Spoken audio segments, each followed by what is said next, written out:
There are moments in this channel where you feel genuinely proud of yourself, beating Silent Hill again after nearly 30 years, understanding it differently, realising why it messed you up as a child and why it still works now. This is not one of those moments, because the next thing on the list is FIFA, not a FIFA, all of them.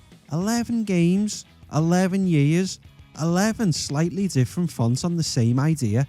This is the PSX Index entries 19 right through to 30. And for the first time since starting this project, I didn't feel excitement, I felt administration, which honestly is exactly what this episode needs to be about, because this is the point where the PSX Index stops being a love letter to nostalgia and starts being what it actually is, a documentation project. I don't like football, let's get that out the way early, so no one feels misled.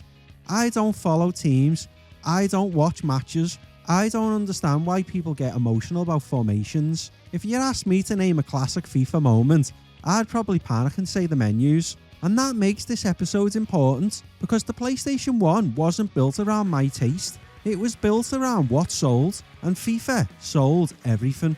If you owned a PlayStation 1 in the late 90s, FIFA was unavoidable. Even if you never bought it, someone you knew did. It was always there, sitting next to the console, slightly smug, waiting to be played by someone who definitely knew how offside worked. FIFA on the PS1 isn't just a series of football games, it's a system, annual releases, incremental updates, just enough change to justify another box on the shelf. And here's the uncomfortable truth, the model didn't start with modern gaming, it was already fully formed on the PlayStation 1. So this episode isn't asking which FIFA is the best, it's asking something much more dangerous. Did these games actually change, or did we just get used to them? Because when you play FIFA once a year, spaced out by 12 months of memory loss, everything feels new. When you play 11 of them back to back, the illusion collapses very quickly.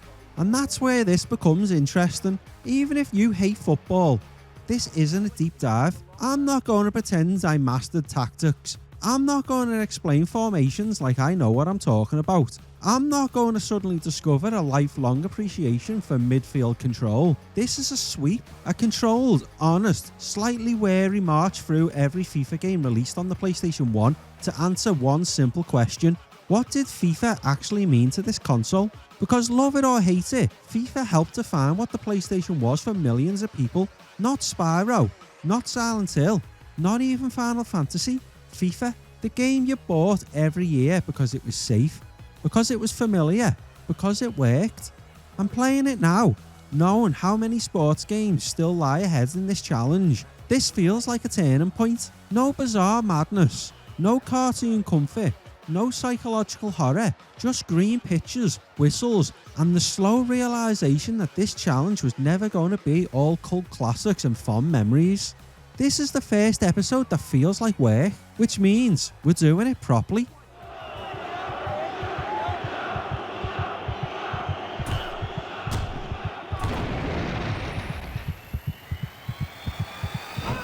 Here's the uncomfortable thing about FIFA on the PlayStation 1. You didn't have to like it for it to matter.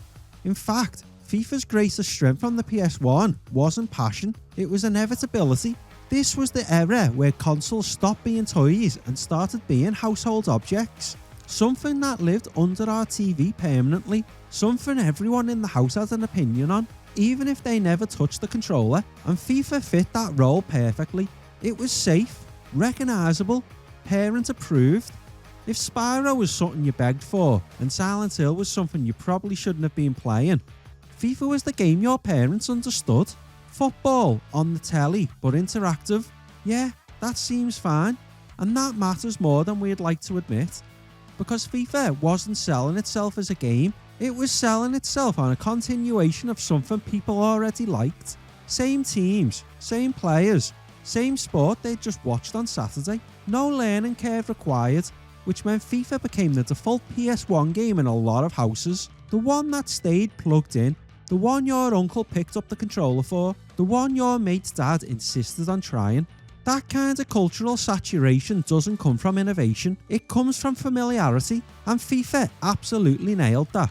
On the PS1, FIFA wasn't competing with all the other football games, It was competing with everything else and winning because it asked the least of the player. No fantasy worlds, no lore, no exploration. Just here's the pitch. You know the rules. Let's go. And from a design perspective, that's incredibly powerful because it meant FIFA didn't need to reinvent itself every year. It just needed to reassure people that it hadn't changed too much, which is why playing these games back to back is so revealing. When you're a kid, a year feels like a lifetime. New box art, new number, new excitement. When you're an adult playing 11 FIFA games in a row, a year feels like a menu update. You start noticing patterns. The camera stays largely the same. The flow of play stays familiar. The pitch always feels like the same size, even when it probably isn't. And that's not laziness. That's design discipline. FIFA on the PS1 didn't chase novelty, it chased consistency, which is exactly what made it so commercially dominant. People didn't buy FIFA because it surprised them,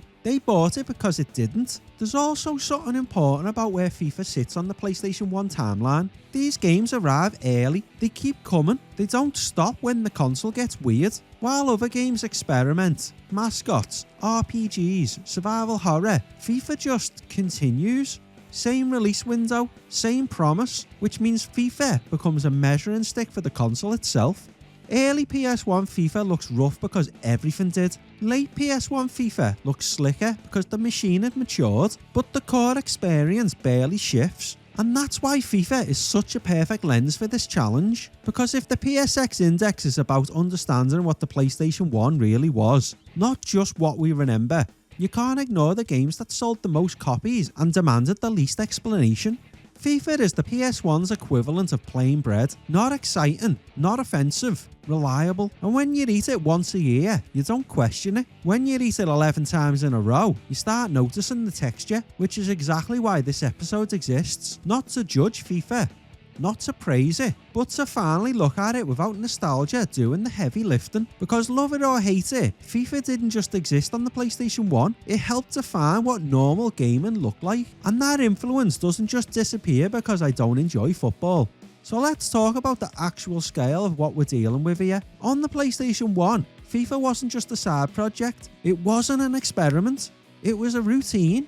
Across the PlayStation 1's lifespan, there are 11 FIFA releases, 11 separate boxes, 11 yearly promises that this one would be a little bit better.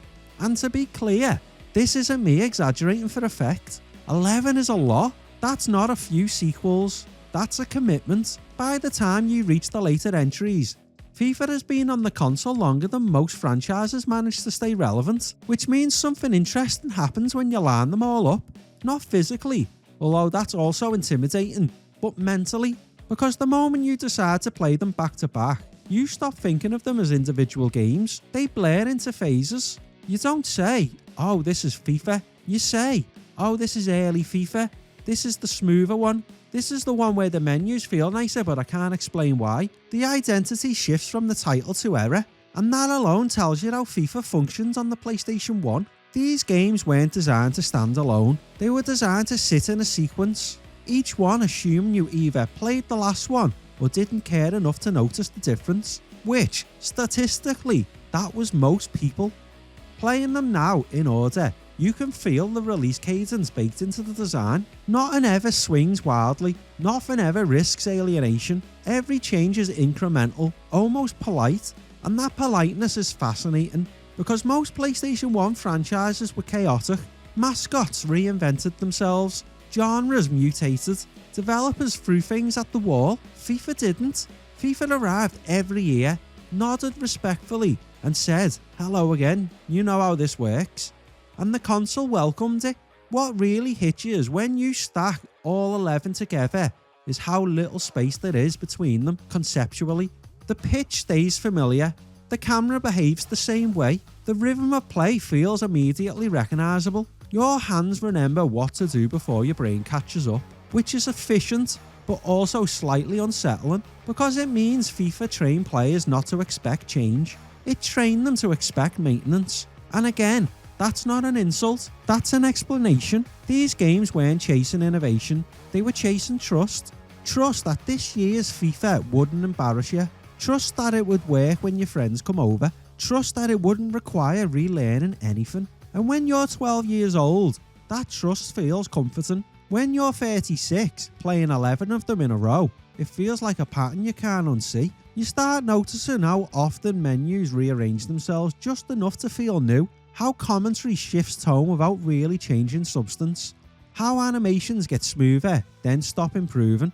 And because you're not spacing these games out by 12 months anymore, your brain doesn't reset between them. There's no memory wipe, so the illusion of novelty collapses quickly.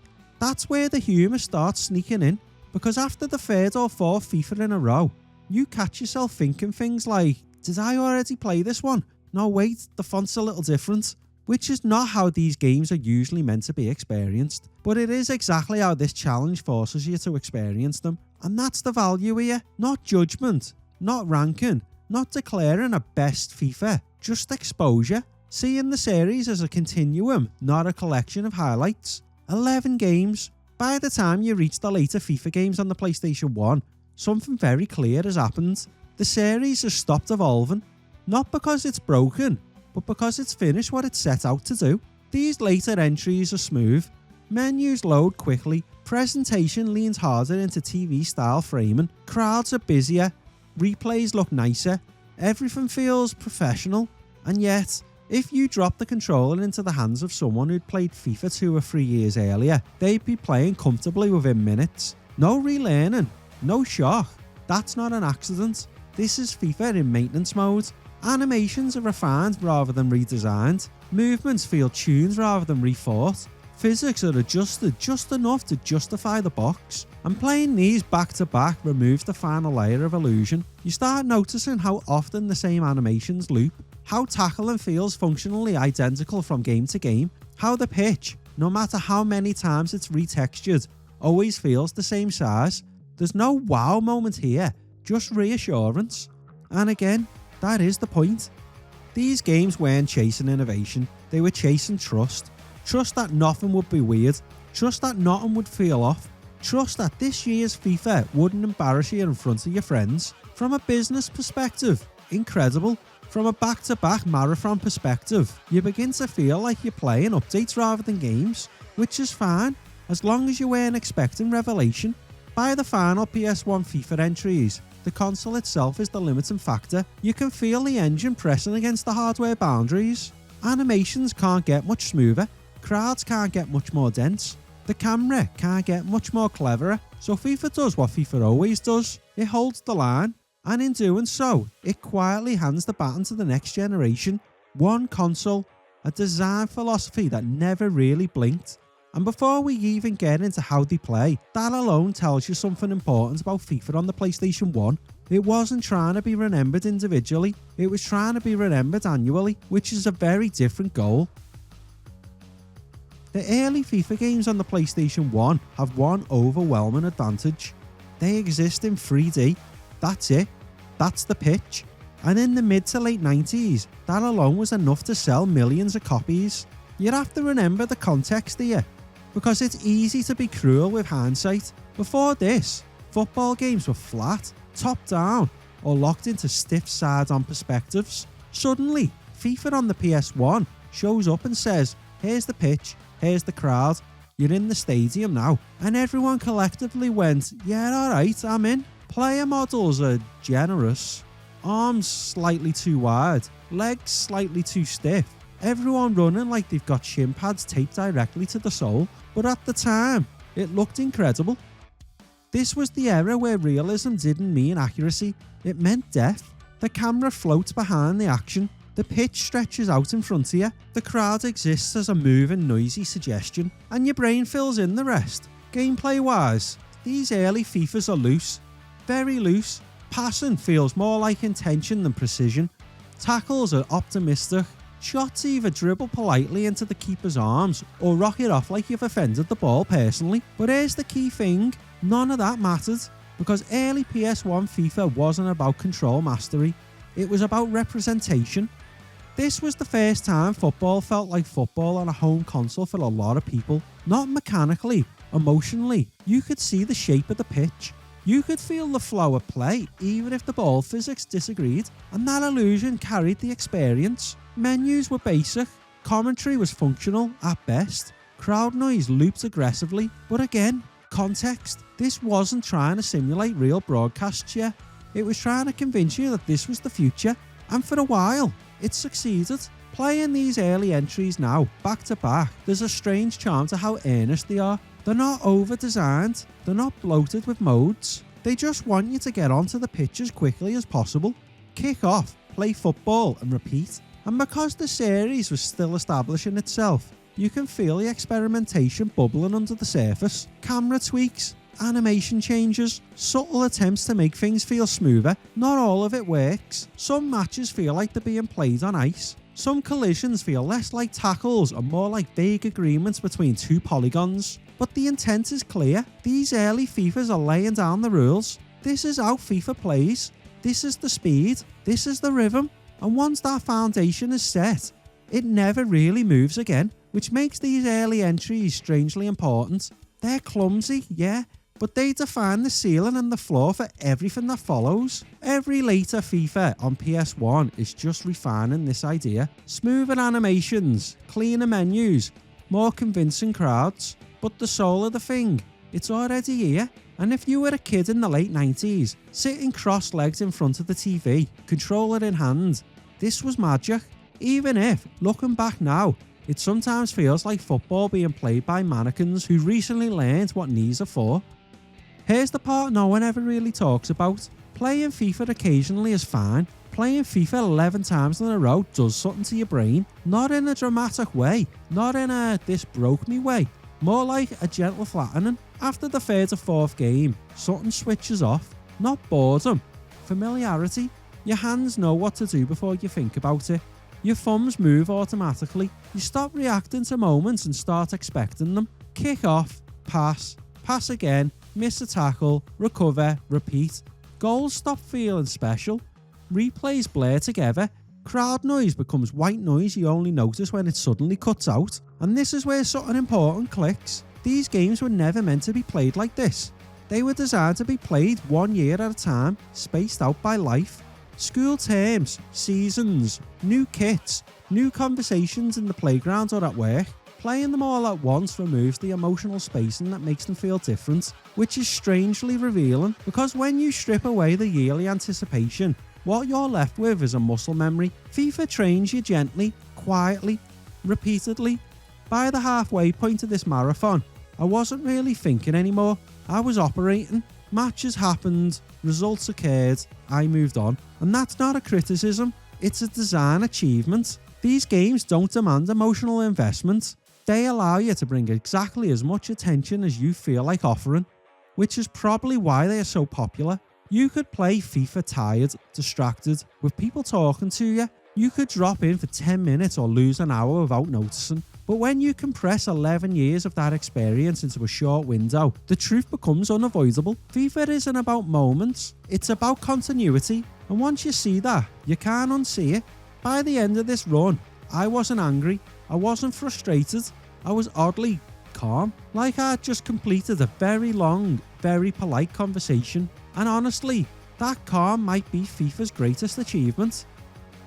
And that's the thing, this episode isn't about football. It never was. It's about scale. Because with this one move, this one slightly wary, very deliberate sweep, the PSX index jumps from 19 to 30, 12 entries gone, just like that. Not skipped, not rushed, and not ignored. Played, documented, and accounted for. And for the first time since starting this challenge, the number shifts in a way that actually feels meaningful. 30 games down out of 1,278. That's still ridiculous, obviously, but it's no longer abstract. This is the first real sign that this project isn't just a series of isolated essays. It's a system. The FIFA games aren't highlights. They aren't cult classics. They aren't personal favourites. They're infrastructure. They're proof that the PlayStation 1 wasn't just built on creativity and risk. It was built on consistency, familiarity, and yearly routine. And if this challenge is going to be honest, those games have to be here too. Especially the ones I don't love, because that's the deal I made when this started. Not the best PS1 games, not my favourite PS1 games, all of them. This episode is the line in the sand. No more pretending this library is all dragons, horror and artistry. From here on out, there will be stretches like this, sports games, licensed games, repetition, and that's fine, because this is where the PSX index stops being romantic and starts being achievable. And now, because contrast is everything, we swing hard in the opposite direction. Index 31, Castlevania Symphony of the Night, a game with identity, with intent, with something to say. Yeah, that one gets the full treatment. The PSX index continues, 30 down, 1,248 to go, and now we know for certain this thing can actually be finished.